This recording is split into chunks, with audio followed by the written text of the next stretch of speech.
Secretary Turk, thank you for being here. Nice to see you again. Thanks to both of the witnesses for being here. I wanted to talk a little bit about who is really benefiting from this administration's climate agenda and from these draconian electric vehicle mandates. So, Mr. Turk, you've already alluded to this. I know you know the answer to these questions. Currently, one nation accounts for 60% of the world's electric vehicle production. That nation is? China. Yeah.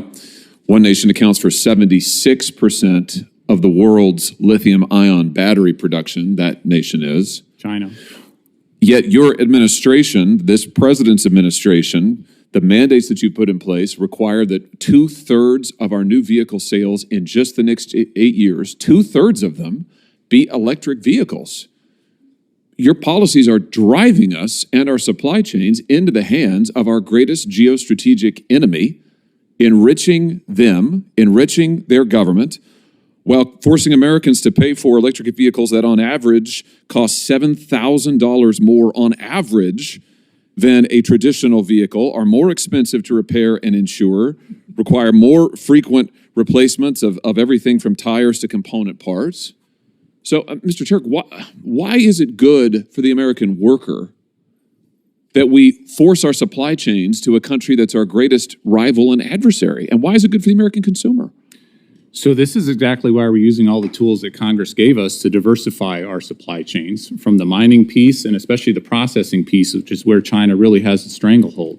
So we're making significant progress on lithium, on graphite, you name it, the tools that you all have given us to diversify those supply chains and make sure that we're getting the benefits of that. Our U.S. workers are getting the benefits of that. Citizens in St. Louis, I mentioned in my opening statement, some exciting investments that are going on in St. Louis. We want U.S. Workers to benefit from this supply chain and this revolution. And China is absolutely competing. China is going whole hog on EVs and the full supply chain of it. And they're going to compete and outcompete unless we're playing and pushing back and competing with them, which is what we're doing. Here's what I don't understand then. Why is it, if that is the case, why is it that you are interpreting the administration's climate law, so-called Inflation Reduction Act, which I think, frankly, is bad enough on its own, but you're reinterpreting it now to allow the tax credits to flow to Chinese entities.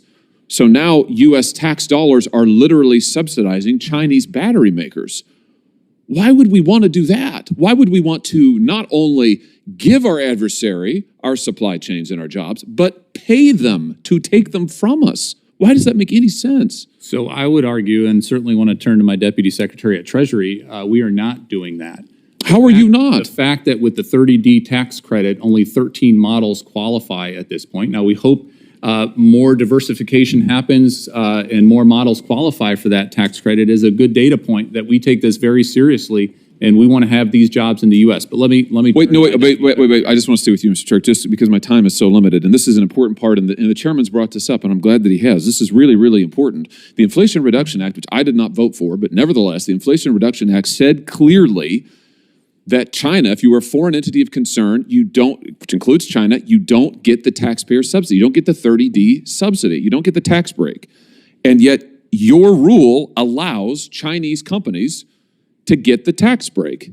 It loosens up the restrictions. So now we are subsidizing our rivals. I just don't understand. The chairman's asked you about this repeatedly.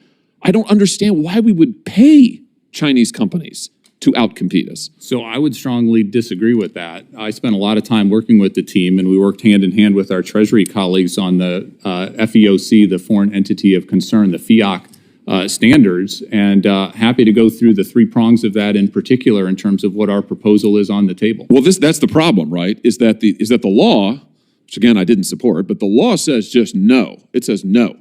And then you come back and say, it's what we lawyers like to call a multi-factor balancing test, which is usually what courts do when they want to get their way. So it's like, oh, well, let's complicate it. We've got all of these different things. And the effect of it is, this has been widely reported. This isn't my opinion.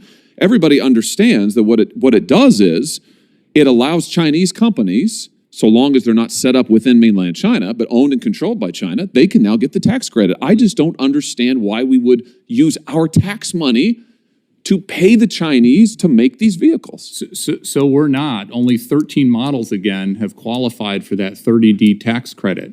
A lot of companies right now, automakers are scrambling and they're working urgently to make sure that they don't have that. If your rule had no effect, why would you change it? Why wouldn't you just leave the text of the IRA in place? Why wouldn't you, the flat bar? All of this is implementing the legislation that's been passed, and happy again to get into the details. Certainly if...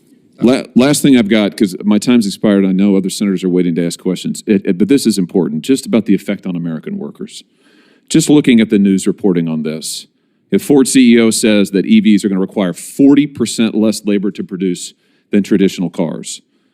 As production is shifting to the United States, this labor on, for instance, batteries, EV batteries, is increasingly being done in factories that are co-owned at least by foreign entities, and the wages for workers who are usually not unionized are substantially less than the wages for workers in traditional cars. Now, you mentioned my state. In Wentzville, Missouri, for example, we have almost 4,000 workers in a GM plant there. That's just one plant in just one area of my state. Believe me, I'll take all the jobs you can give me. But I don't want those 3,000 workers to lose their jobs and to have another couple hundred created in some other state in a factory co-owned by a foreign company making half the wages. And that seems to be the trade-off that you're offering to American workers. That doesn't seem like a good trade-off to me with that.